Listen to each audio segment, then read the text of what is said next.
Released earlier this year, Ghost of Tsushima is a stunningly beautiful attempt at an Assassin's Creed style of game set in the picturesque landscape of 13th century Japan, and I must admit, it doesn't disappoint much. Hello everyone and welcome to a review of the 2020 release Ghost of Tsushima. This is a streamlined video of the full review that I've made and the link to that will be in the description, so please do go and check it out if you want to hear all of my thoughts on the game. Before I begin, please do be aware that this will contain very mild spoilers to the plot of the game, but it won't spoil it if you haven't played it already. Without further ado, my name's The Breath, and this is my review of Ghost of Tsushima.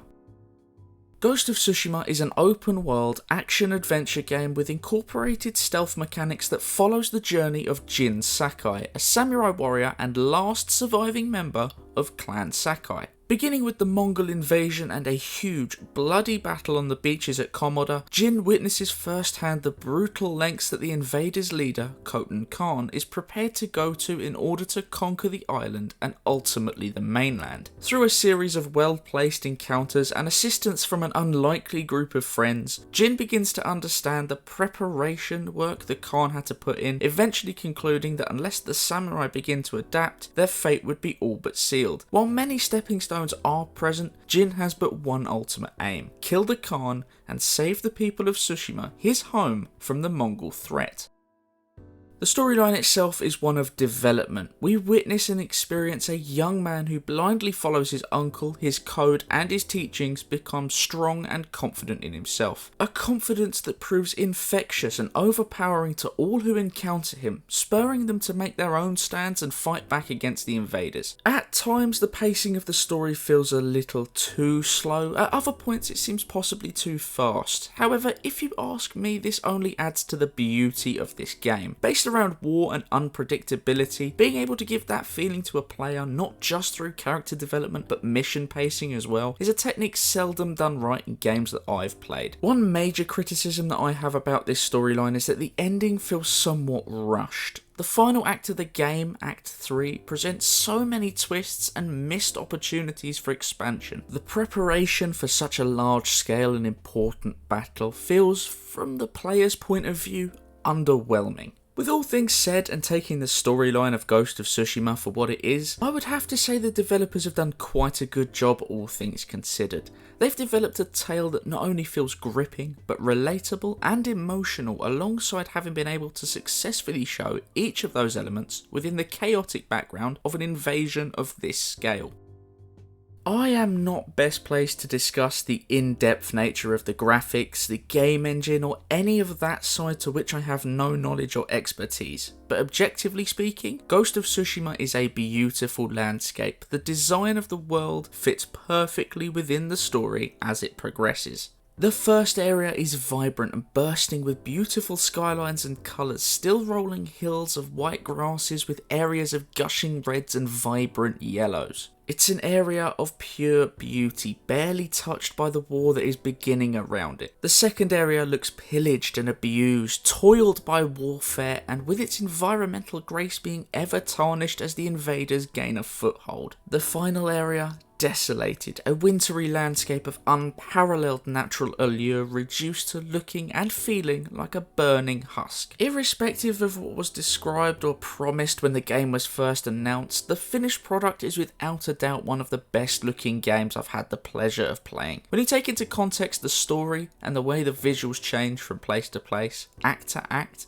I can't find many flaws about that landscape. There is one visual that irks me, and unfortunately it is noticeable early on, persists throughout the game, and once you see it, you can't unsee it. The sync between the lip movements of some of the characters and the audio being spoken can feel at times out of place. Now, I should specify that I play the game with English audio and English subtitles, and it may be unavoidable given the game also has a Japanese audio option, but for me, as someone who has to try and read lips to understand people's speech better, it was very off-putting. However, given the fact that there are maybe only 4 cutscenes in the whole game where I remember thinking that it was really below par, I have to say that overall, this is a negligible issue. Overall, the visuals of this game, from armour design to landscape, is nothing shy of breathtaking. Ghost of Tsushima is, as far as I'm concerned, a masterclass in how world design should be done. General sword combat in Ghost of Tsushima is basic, with the options being a light attack, heavy attack, block or dodge input. The combat, especially on the slightly higher difficulty settings, feels tense, and the timing of these inputs is a valuable skill to master.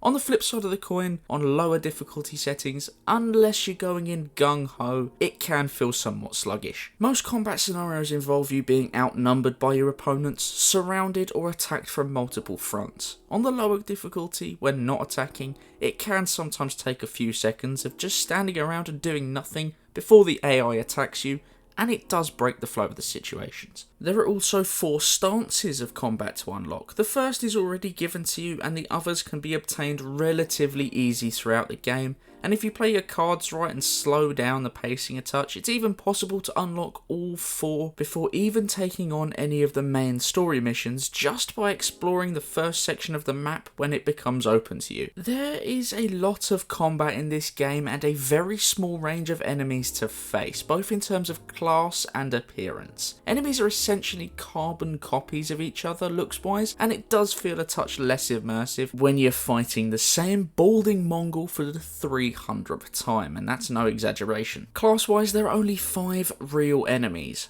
archers, brutes, spearmen, shieldmen, and swordsmen. Granted, there are some variations between these classes, such as unique attacks, weapon usage, and armour levels, but at the end of the day, it's very repetitive with who you fight. It's a good thing then that the combat itself is so fun to play around with. In all the thousands of Mongols I've killed throughout my playthroughs, I'm still not yet bored of it, and that is a testament to how the combat in this game is delivered. Ghost of Tsushima's sword-focused combat shows that a basic and easy to use system of combat still has a place in top games in 2020 if it's delivered correctly.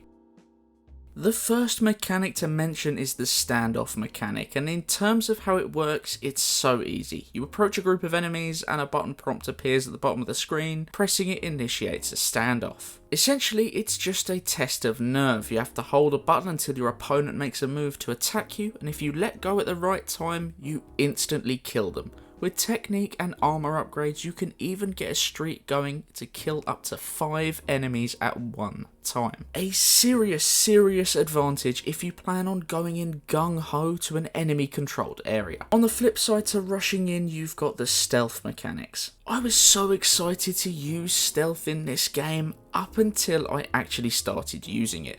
On the surface, the stealth does do its job. It reduces enemy detection speed, helps you hide out of sight, and allows you to use the assassination technique when applicable. But it's only when you start abusing it that you realise just how flawed it is. Don't get me wrong, it's a lot of fun and can lead to some very comical moments, but in terms of being balanced, it isn't. In a game that is nicely balanced combat, design, storyline, and character development, stealth? Well, that just feels out of place, to say the least. This game does try to implement a wide variety of mechanics to varying degrees of success. Things like the stealth mechanic don't work well enough in my opinion, but most of the others do go to plan, if not better. I would say that all of these mechanics do add to the experience rather than detract from it, with a simple caveat: do not overuse stealth unless you're okay with having your immersion broken. Ghost of Tsushima is very generous with its side objectives. There are 2 categories according to the game, but ultimately it plays like 3. The first and easiest to describe are random tales, standalone one-off missions, and they are the classic side quest. Things like fetch quests, deliver a message quests, and kill X number of enemies at X location are all part of these. Unlike other games, however, each quest possesses a new insight into normal people's lives under the Mongol invasion, and for this alone, it makes them all playable without really getting old or boring. The second are entire side quest lines relating to each of the major characters you meet, and these quest lines run parallel to the main story and are only completable up to a certain point without pushing that main story on. I had expected these quests to feel tacky and to be acutely aware that they were just there as an excuse to spill a little backstory into it, but in fact I found them quite the opposite. Even on my second and third playthrough, when I knew what was happening, all the information that was coming out I still found myself gripped by their stories, by the lives of these characters that they had before meeting Jin. These are probably the best side missions in the entire game, and are certainly crafted with a degree of finesse that other games distinctly lack. The third and final side missions are called Mythic Tales. They're stories that tell legends of the island, of mythical figures from the past. These are multi-stage questlines that unlock for the player a variety of new and exclusive abilities, armours, and even weapons. Each one has you feeling like you're in pursuit of something special, like you are following in the footsteps of history, and they do have an aura of extreme importance about them. Overall, Ghost of Tsushima's side quests are some of the best that I've played in recent times. They don't feel like a slog, they don't feel like filler content, but they feel like an expansion to the game, a new insight into how life before and during the invasion is for common people. A very tricky feat to master, yet one done skillfully here.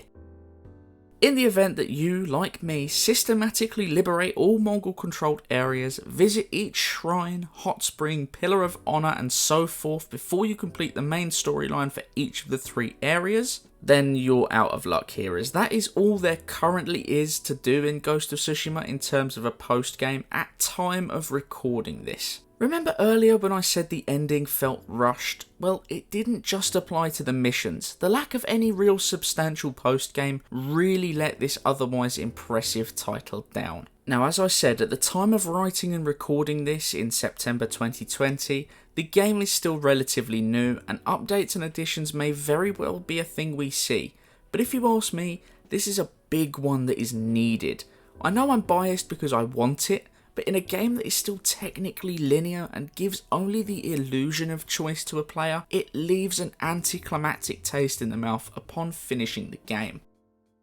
Ghost of Tsushima is a game that left me wanting more from many aspects. I wanted more diversity in the enemy, I wanted more from the combat, I wanted more brutality, which is certainly not how I expected it to be. The opening cutscene and the brutality showed there had my expectations through the roof until I gained access to Ghost's Dance. I really did expect more from the stealth mechanics too. What we ended up with on release was a jovial and funny experience rather than an immersive mechanic of sneaking.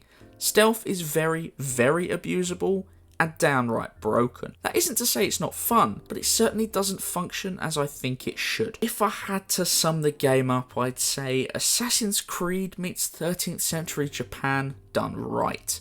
It's either a huge coincidence or safe to assume that developers took inspiration from the AC franchise. The similarities are just too prevalent to me. But honestly, I think it does something better than that. This game sets a benchmark, a really very high benchmark.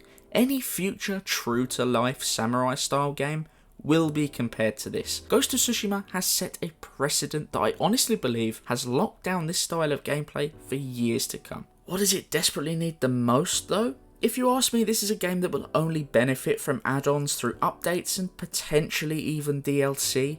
It needs a post-game. It needs more buffing in Act 3 and really could use a new game plus option if no plans for DLC are in the works. However, this game is currently only a few months old at time of recording and writing, and I for one do not know what the future holds for this title. But with a bit of tweaking, a little bit more being offered as post-launch add-ons, I have absolutely no doubt that Ghost of Tsushima will be a game fondly remembered in the years to come. Definitely worth the purchase.